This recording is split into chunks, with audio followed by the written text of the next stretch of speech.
kemarin ada kades dari Bogor yang namanya Ibu Wiwin yang telah menggemparkan netizen di Indonesia karena berdemonstrasi di depan gedung DPR sambil flexing dengan pakaian yang sangat mahal katanya, dengan dandanan yang sangat glamor dan dengan bawa tas yang harganya konon ratusan juta rupiah. Wow, bagaimana ceritanya seorang kepala desa menampilkan hal-hal yang semacam itu? Belakangan dia katakan bahwa ini kan palsu, ini bohongan saja, ini imitasi dan yang semacam itu. Cuman kan kita juga pada akhirnya jadi bingung apa itu benar-benar palsu atau itu cuma alasan untuk tidak diperiksa. Tapi kalaupun itu memang benar-benar palsu, jadi dia melakukan 3 hal konyol sekaligus. Yang pertama adalah dia sebagai kepala desa malah flexing, kedua dia flexing dengan sesuatu yang palsu, dan yang ketiga dia flexing di tengah-tengah demonstrasi yang sedang rusuh. Dan memang pada waktu itu demonstrasinya rusuh. Kalau misalkan Baraya lihat di media-media massa atau Baraya melihat secara langsung, itu kepala-kepala desa yang katanya mewakili kepala desa seluruh Indonesia berdemonstrasi habis-habisan dengan cara ada yang bakar sampah di depan gerbang gedung DPR, bikin asap yang mengepul luar biasa, kemudian merusak, mencongkel, mendongkel gerbang DPR itu, ada yang memukuli dengan palu godam keramik-keramik gedung DPR, kemudian ada yang melempari petugas. Nah, ngelemparin petugas juga ada yang dengan bambu, ada yang dengan sampah, bahkan ada yang dengan senjata tajam. Yang sialnya senjata tajam itu pas dilempar malah kena kepala desa yang lain gitu. Ada. Kemudian ya, ini juga polisi pada waktu itu mengatakan bahwa ya, mereka telah mengamankan sekitar 30 ban bekas yang siap dibakar. Jadi ini memang sudah niat rusuh gitu. Nah, kenapa kepala-kepala desa ini menjadi rusuh seperti ini? Dan yang tadi itu betapa ironi gitu. Ibu-ibu kepala desanya menggunakan demonstrasi untuk flexing, untuk menampilkan kekayaan, keglamoran dan kecantikan dirinya, sedangkan bapak-bapaknya bawa palu godam untuk menghancurkan gedung DPR gitu. Dan merusak pagarnya dan seterusnya dan seterusnya. Ini kan pasangan yang sangat memwaukan gitu kan, pasangan yang sangat luar biasa gitu. Ya, apa alasan mereka melakukan tindakan yang sangat tidak terpuji itu?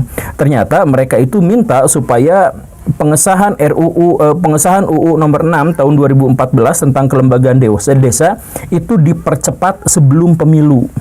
Apa isinya? Tuntutan mereka itu apa? Tuntutan yang pertama itu adalah bahwa mereka minta jabatan sebagai kepala desa itu berlangsung selama 9 tahun dan boleh diulang dalam 3 periode.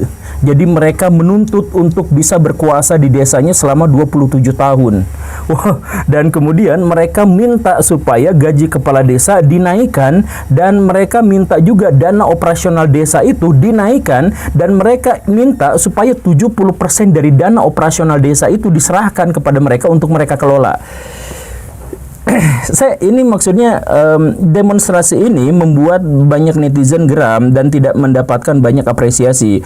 Karena apa? Karena biasanya demonstrasi itu ditujukan untuk kepentingan bersama atau untuk kepentingan kelompok atau untuk kepentingan umum. Misalkan demo turunkan harga BBM, misalkan yang kayak gitu kan, ya itu kan buat masyarakat gitu. Atau tuntutan naikkan gaji buruh gitu, ini tuntutan masyarakat. Ini minta dinaikkan gaji untuk kepala desa hanya untuk diri mereka sendiri, dan kemudian minta kenaikan rentang durasi kekuasaan mereka di desa itu sampai 27 tahun untuk diri mereka sendiri tentu saja kan, untuk kepala desanya saja. Tetapi mereka mengakunya mewakili rakyat, dan mereka mengancam atau mengeluarkan pernyataan bahwa kalau misalkan ini tidak disahkan berarti tidak sesuai kepentingan desa, tidak sesuai dengan kepentingan masyarakat desa, masyarakat terpencil, masyarakat termarginal. Kan ini adalah sesuatu yang aneh, makanya digeruduk sama netizen pada waktu itu.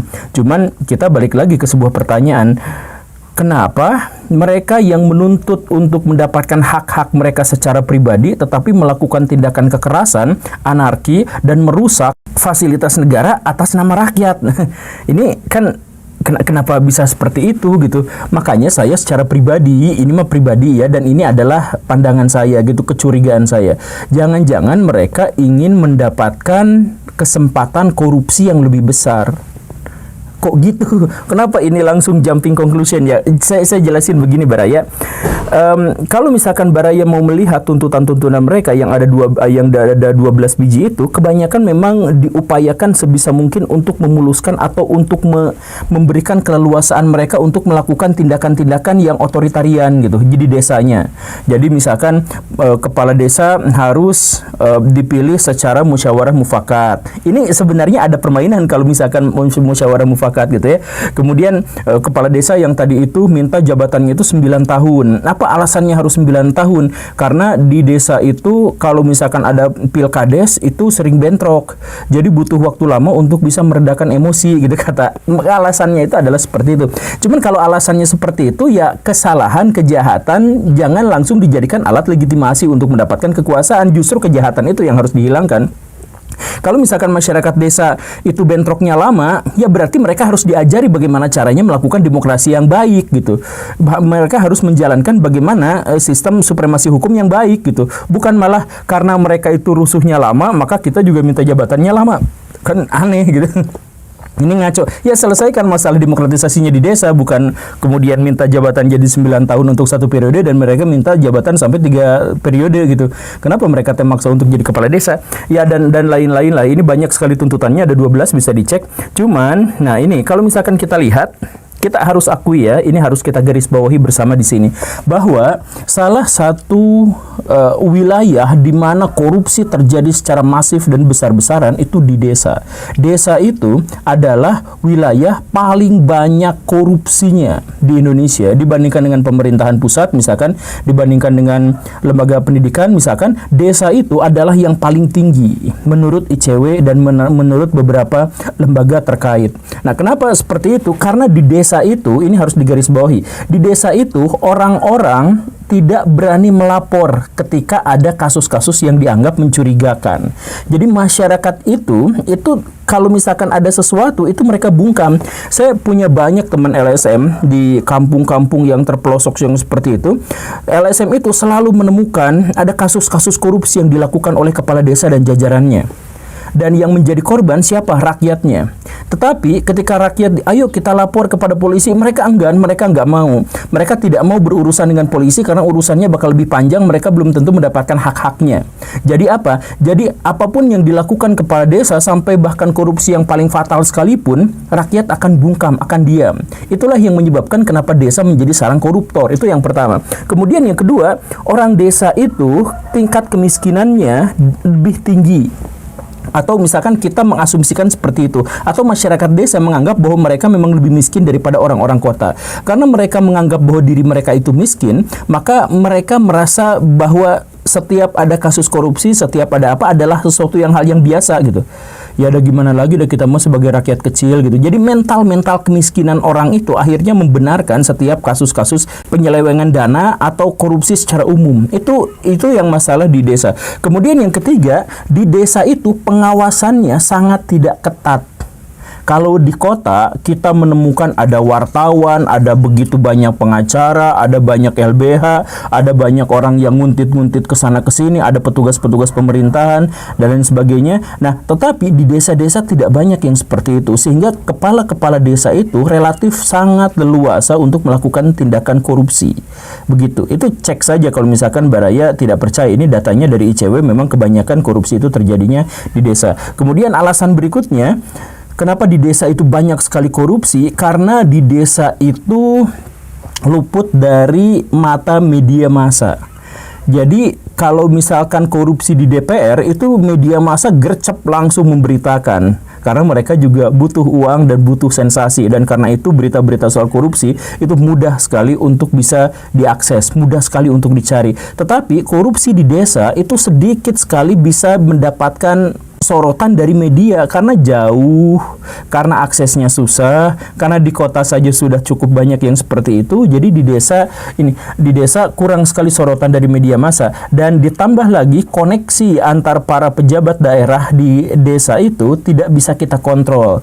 Jadi kepala desa bisa saja memiliki jabatan sebagai apa di desa gitu, dan orang-orang juga tidak bisa memastikannya karena memang yang tadi itu jauh dari perkotaan, jauh dari akses terhadap transportasi dan sebagainya. sebenarnya, atau bahkan desa-desa yang paling dekat dengan kota pun sebenarnya juga lebih sulit daripada pusat kota, karena wilayahnya yang lebih luas dengan kepadatan penduduk yang lebih sedikit, maka itu kurang mendapatkan sorotan. Saya punya tahun 2011 saya pernah bertemu dengan seorang yang dia orang kota, tinggal di kota, tetapi dia jadi kepala desa di desa Anu gitu.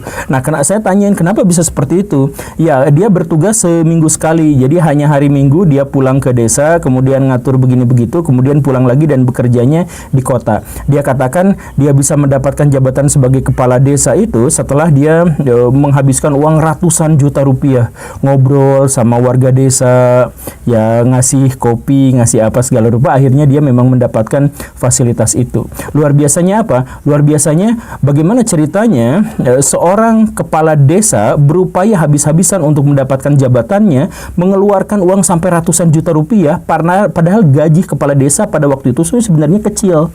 Kenapa seperti itu? Karena akses terhadap ekonomi ilegal di sana itu sangat-sangat besar.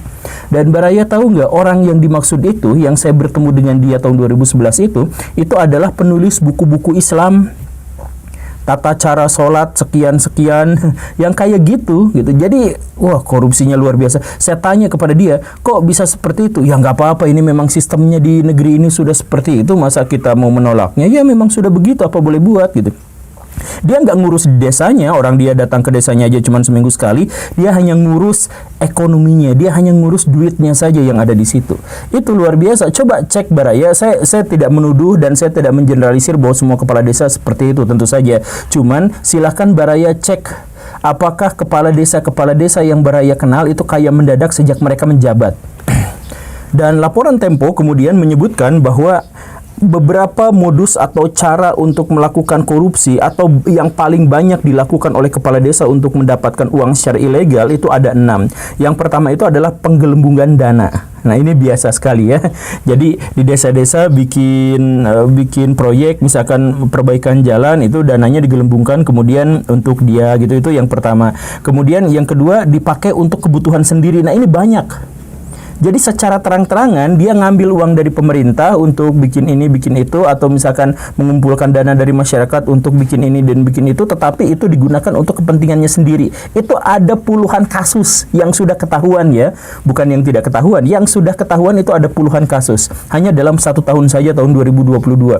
Kemudian proyek fiktif. Nah, banyak bikin proyek-proyek fiktif. Nah, ini sering yang saya hadapi bersama LSM di kampung yang saya ceritakan tadi, itu kayak gitu. Bikin acara-acara fiktif, bikin acara apa-apa gitu, uangnya sudah diterima tapi tidak dijalankan.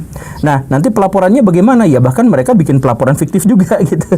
Nanti rakyat bagaimana? Rakyat yang menjadi saksi tidak akan mau melaporkan karena mereka sudah cukup untuk diintimidasi atau mereka tidak mau berurusan dengan polisi atau hal-hal yang semacam itu. Jadi leluasa sekali kepala desa untuk melakukan tindakan-tindakan yang ilegal, yang jahat, yang mengambil uang rakyat. Kemudian yang berikutnya lagi itu adalah volume proyek yang berbeda dengan yang ada di anggaran. Jadi yang ada di anggaran itu adalah jaraknya dari misalkan bikin jembatan yang panjangnya adalah 100 meter, padahal bikinnya itu cuma 20 meter gitu. Ya kayak gitu, hal-hal yang kayak gitu lumrah sekali di desa-desa. Dan yang terakhir semua itu dibalut dengan laporan palsu gitu ya. Nah itu terus ada satu lagi penggelapan dana dari pemerintah gitu. Jadi pemerintah ngasih sekian ya kemudian dihilangkan. Dan itu umum sekali terjadi. Makanya ya sekali lagi ya, ini tidak untuk mengeneralisir bahwa semua kepala desa itu seperti itu. Cuman berdasarkan laporan bahwa kepala desa itu dan desa secara umum itu adalah ladang korupsi besar-besaran di Indonesia, dan bahwa banyak sekali rakyat yang merasa bahwa kepala desa mereka itu tiba-tiba menjadi kaya mendadak walaupun tidak ngepet sejak mereka menjabat, maka ayo pikirkan sama-sama gitu. Dan kalau misalkan faktanya, datanya sudah seperti itu, apakah itu bisa dikaitkan dengan demonstrasi yang rusuh kemarin? Demonstrasi marah-marah. Jadi mereka menuntut percepatan pengesahan undang-undang itu gitu. Jadi undang-undangnya memang akan diterapkan, tetapi mereka bukan hanya minta diterapkan, minta dipercepat sebelum pemilu gitu. Jadi ini manja luar biasa gitu, nggak mau nunggu, nggak mau bersabar, pokoknya mah harus sekarang juga. Dan kalau tidak seperti itu, maka apa yang mereka lakukan? Mereka melakukan kekerasan sampai merusak fasilitas-fasilitas negara. Kan aneh, kalau misalkan kepala desanya aja rusuh, kita mengetahui sejauh mana kadar intelektualitas dia dan sejauh mana kapasitas dia sama sekali tidak layak untuk menjabat sebagai pemimpin di daerahnya. Sebab kalau misalkan pemimpin di daerahnya ternyata suka merusak aset negara, fasilitas negara, maka otaknya emang harus diperbaiki gitu. Ya, inilah yang pada akhirnya membuat saya menjadi curiga. Jangan-jangan mereka memang ingin mendapatkan akses terhadap korupsi itu lebih lama, minta 27 tahun, dan lebih leluasa karena mereka minta dana operasional desa itu diserahkan kepada mereka, dan minta agar dana operasional desa itu menjadi lebih besar, dan minta agar gaji mereka juga menjadi lebih besar. Itu sebenarnya adalah cara mereka untuk mendemonstrasikan bahwa mereka memang sebenarnya kurang untuk memiliki kesadaran, kurang untuk berpengetahuan, kurang untuk memiliki kapasitas sebagai seorang pemimpin. Itu kecurigaan saya. Menurut Baraya bagaimana? Kalau menurut saya seperti itu, tetapi ayo kita buka forum diskusi di kolom komentar. Semoga ada di antara Baraya yang bisa menunjukkan sisi lain, paradigma lain, sudut pandang lain. Saya bukan seorang misogenis, tetapi saya adalah seorang yang realistis. Dan dalam hal ini saya ingin mengatakan kepada Baraya bahwa sampai sejauh ini 10 orang paling kaya di seluruh dunia itu adalah laki-laki. Dan 10 perempuan paling kaya di seluruh dunia itu mendapatkan harta kekayaannya dari suami atau dari ayah atau dari kakek mereka. Itu adalah fakta. Kenapa bisa seperti itu? Apakah wanita-wanita di seluruh dunia itu memiliki kecerdasan yang lebih bawah daripada laki-laki? Ya tentu saja tidak. Tidak ada kaitannya sama sekali dengan itu. Kewirausahaan itu hanya memiliki sedikit sekali hubungannya dengan kecerdasan intelektual. Jadi yang menjadi masalah di sini itu apa? Yang menjadi masalah adalah ketika kita masuk ke wilayah wirausaha, di sana itu penuh dengan persaingan, di sana itu berdarah-darah, di sana tuh ada penyiksaan mental yang kuat. Ketika kita dikalahkan, jatuh bangun, dipaksa untuk bertahan, dipertaruhkan nasib hidup kita dan lain sebagainya, kewirausahaan itu benar-benar seperti itu. Dan karena kewirausahaan itu benar-benar melibatkan persaingan yang intens, maka ia akhirnya dikuasai oleh para laki-laki yang memang secara alamiah memiliki hormon yang mendorong mereka untuk terus-terusan bersaing dan berkompetisi. Ini kurang lebihnya bisa kita pahami seperti kanal saya, kanal Kang Ferry Irwandi, kanal Pak Benix, kanal Pak Mardigu misalkan, itu adalah kanal-kanal yang penontonnya didominasi oleh laki-laki. Kenapa bisa seperti itu? Karena saya, Kang Ferry, Pak Mardigu, Pak Benix itu adalah orang yang menawarkan persengketaan ide, persaingan gagasan, dan upaya-upaya untuk melakukan perlawanan terhadap sesuatu yang disebut sebagai status quo. Nah, sedangkan kanal-kanal yang didominasi oleh penonton perempuan biasanya memang tidak ada hubungannya dengan tantangan-tantangan semacam itu. Bahkan kalau misalkan Baraya ngecek, kanalnya Kania Cita yang perempuan dan Ibu Najwa Shihab yang juga perempuan, itu kebanyakan penontonnya tetap laki-laki karena yang mereka tawarkan adalah pertentangan-pertentangan dan persaingan ide. Begitu kan? Nah, dalam hal inilah pada akhirnya kita mengetahui dan memahami kenapa para wirausahawan yang sukses kebanyakan itu adalah laki-laki. Dan dalam hal ini pula lah kita akhirnya mengerti bagaimana keinginan laki-laki untuk memberontak, untuk mendobrak, untuk bersaing dan sebagainya ternyata menghasilkan sesuatu yang sangat konstruktif. Tetapi ada kalanya keinginan alamiah laki-laki untuk bersaing, bersengketa, berkonflik dan sebagainya itu justru menghasilkan kerusakan yang luar biasa. Disinilah kita bisa melihat para preman itu terbentuk. Laki-laki secara alamiah memang berkeinginan untuk berkonflik, memang berkeinginan untuk berperang, berkeinginan untuk berkompetisi. Itu adalah dorongan alamiah mereka dari hormon testosteron yang dihasilkan oleh biji-biji mereka itu. Nah, tetapi itu semuanya positif sampai ketika wilayah-wilayah sekitar tidak mengakomodasi itu. Misalkan laki-laki yang ingin bersaing justru malah dilecehkan, dipermalukan, sepanjang hidup mereka itu gagal terus dan ditindas terus-terusan agar mereka sadar bahwa mereka itu tidak berguna, agar mereka itu jatuh dan lain sebagainya. Nah, itulah yang akhirnya membuat mereka menjadi preman. Mereka tetap laki-laki yang sama, mereka tetap memiliki testosteron yang sama, tetapi mereka ada di ranah dan wilayah yang berbeda yang membuat keinginan mereka untuk berkompetisi dalam satu hierarki yang baik justru malah pudar, justru malah rusak. Nah, di episode ini kita akan membahas tentang awal mula premanisme itu. Jadi buat Baraya anggota GRIP atau Pemuda Pancasila atau ketua-ketua mereka yang terhormat termasuk Pak Hercules, simak videonya sampai tuntas karena ini sangat penting untuk bapak-bapak.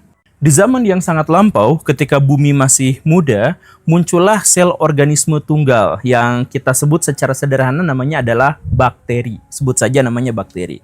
Bakteri itu bertahan hidup, tetapi karena tubuh mereka itu bagaimanapun akan aus dan informasi-informasi yang tertanam di dalamnya itu terancam karena keausan itu, maka mereka harus memiliki sebuah mekanisme untuk bisa mereplikasi diri. Jadi sebelum dirinya hancur, tua, dan mati, maka dia harus mereplikasi informasi dalam genomnya itu ke dalam organisme yang lain. Maka terbentuklah yang namanya sistem reproduksi. Pada waktu itu namanya masih replikasi atau duplikasi, karena apa yang ada dalam satu tubuh itu sepenuhnya akan dipindahkan ke dalam tubuh yang lain. Bahasa yang paling sederhana yang anak-anak SMP pelajari itu adalah membelah diri. Nah, proses membelah diri itu sama persis antara sel awalnya dengan sel berikutnya, itu sama persis. Ketika dia membelah diri dari 1 menjadi 2, 2 menjadi 4, 4 menjadi 8, dan tubuh berkembang secara eksponensial, maka semua di antara mereka itu kembar, persis sama, tidak ada bedanya.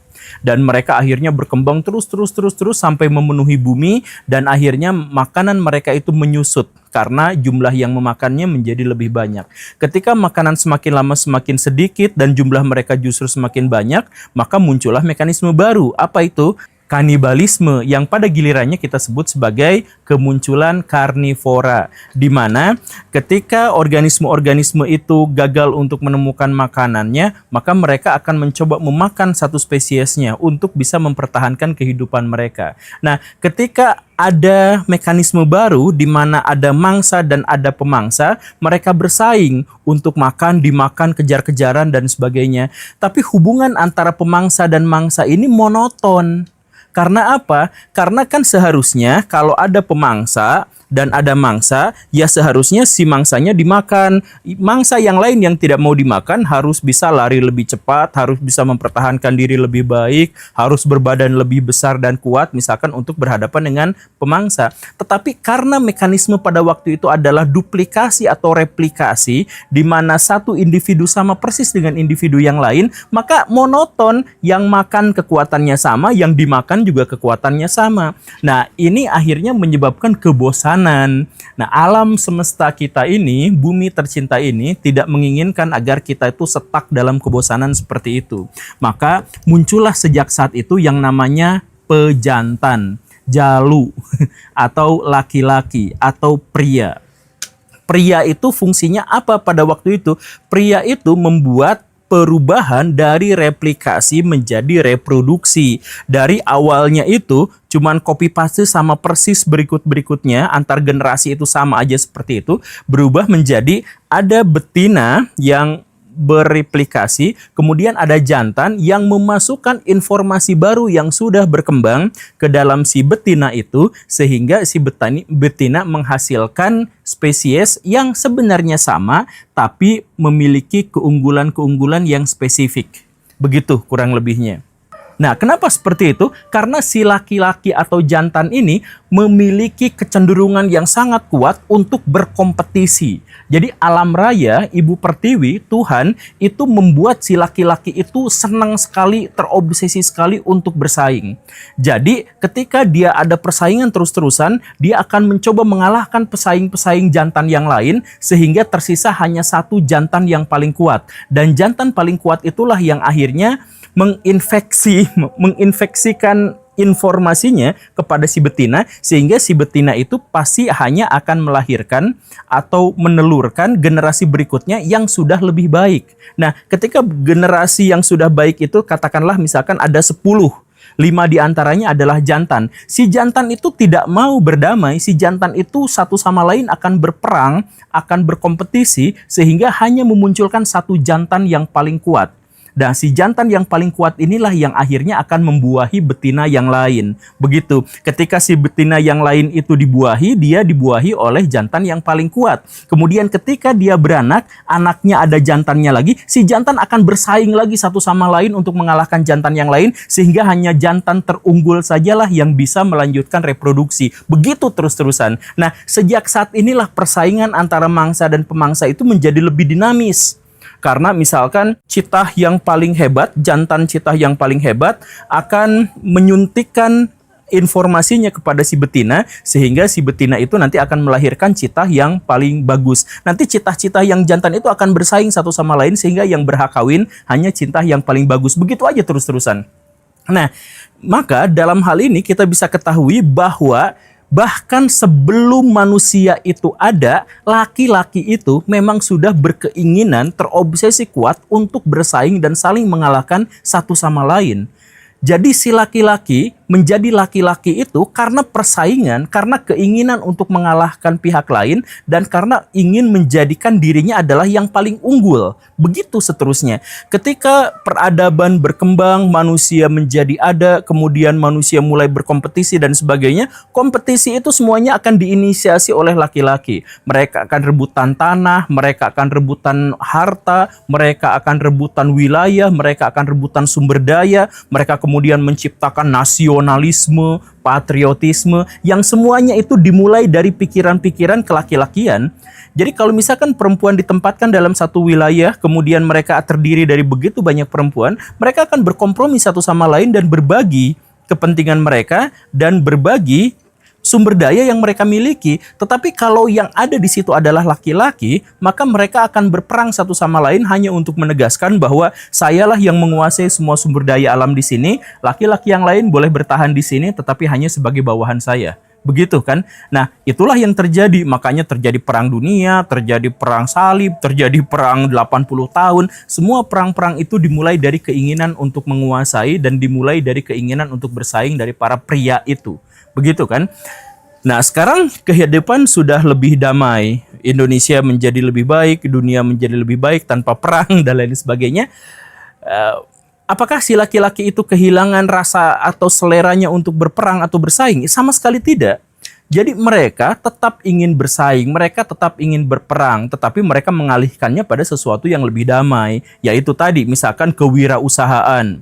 Mereka itu lebih terdorong untuk mendapatkan uang yang lebih banyak, sakit hati dan iri ketika dikalahkan sama pihak yang lain, atau mereka misalkan membuka persaingan itu di game, di pertandingan sepak bola, di pertandingan basket dan lain sebagainya. Itu semuanya laki-laki yang mendominasi itu. Bahkan kalau misalkan Barayan main gamenya laki-laki itu masih berurusan dengan bunuh-bunuhan, kompetisi balap mobil gitu ya, pokoknya mah yang paling unggul gitu ya, atau misalkan tembak-tembakan, membunuh sebanyak mungkin musuh dan lain sebagainya. Itu karena hasrat laki-laki untuk selalu mengalahkan pihak lain, untuk bersaing satu sama lain. Begitu. Nah, tapi ketika hasrat atau obsesi untuk bersaing itu diruntuhkan, dikalahkan sejak awal, maka itu akan menghasilkan sesuatu yang benar-benar berdampak buruk pada si laki-laki itu. Dan disitulah akhirnya muncul laki-laki preman.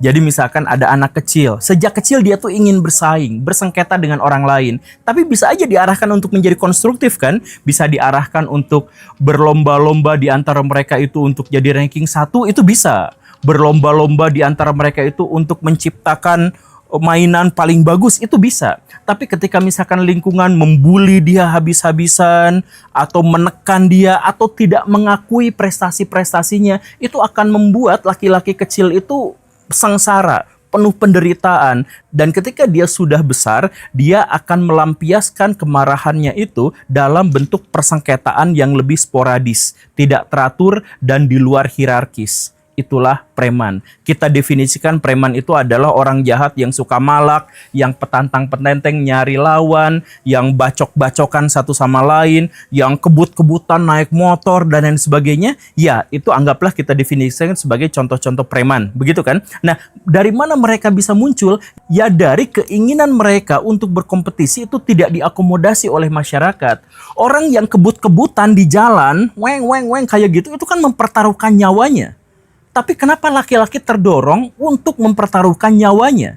Karena keinginan mereka untuk bersaing. Biasanya atau seharusnya mereka bersaing di sirkuit, mendapatkan uang yang banyak, mendapatkan atensi yang besar, tetapi karena sejak awal mereka gagal untuk mendapatkan itu semua, maka mereka kebut-kebutannya di jalan raya.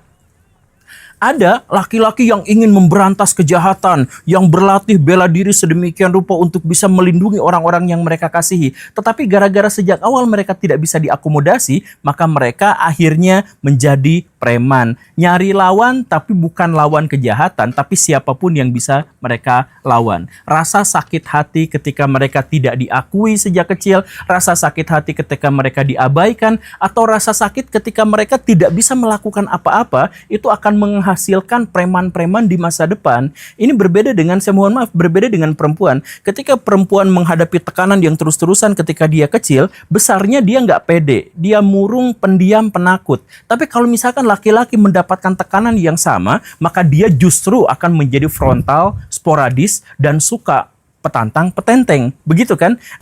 Jadi memahami preman adalah memahami seorang laki-laki bahwa dia bertindak sebagai laki-laki secara alamiah, tetapi dia tidak diakomodasikan. Bayangkan misalkan kalau Baraya masih kecil sebagai seorang laki-laki, kemudian Baraya dibully oleh ayah, misalkan oleh ibu, oleh kakak dan sebagainya, kemudian Baraya dipaksa untuk paham bahwa saya ternyata tidak bisa melawan, saya ternyata tidak bisa apa-apa, saya seharusnya bisa melawan tapi saya tidak bisa melawan orang itu, saya kalah. Itu depresi Baraya, itu tekanan yang sangat luar biasa yang akhirnya menyebabkan ketika dia sudah besar, dia akan mencoba melampiaskan kemarahannya itu kepada pihak lain. Jadilah dia preman. Ketika dia sudah menjadi seperti itu, kemudian semakin dijauhi oleh masyarakat, maka dia mengidentifikasi diri sebagai, ya memang saya preman, saya orang begini dan begitu, saya tidak munafik, saya akan melawan siapapun. Ya akhirnya menjadi seperti itu. Begitu kan? Nah, jadi kalau misalkan Baraya masih agak sulit untuk memahaminya, ginilah. Baraya yang suka nonton gelut-gelutan, itu Baraya pasti kenal sama Conor McGregor. Conor McGregor itu adalah seorang atlet yang sangat luar biasa. Seorang yang sangat-sangat berbakat. Tapi apa yang menyebabkan dia itu suka trash talk, suka ngeremehin orang dan lain sebagainya. Dia juga ya agak kacau gitu hidupnya, itu agak sporadis. Kenapa? Karena sejak kecil dia tuh dibully. Sejak kecil dia dibully, maka ada kemarahan yang ingin dilampiaskan kepada orang lain setiap saat. Karena itu pula lah dia berlatih. Tapi kenapa akhirnya dia menjadi seorang atlet yang sangat profesional? Karena dia diakomodasi oleh pasangannya, perempuan yang menerima dirinya apa adanya dan membuat dirinya itu merasa nyaman. Akhirnya apa? Dia tetap trash talk, tapi dia akhirnya bisa berprestasi. Begitu kan? Dan kemudian apa yang membuatnya akhirnya hancur seperti sekarang? Ya gara-gara ketika dia menempatkan bahwa pesaing utama saya, musuh utama saya adalah Khabib Nurmagomedov.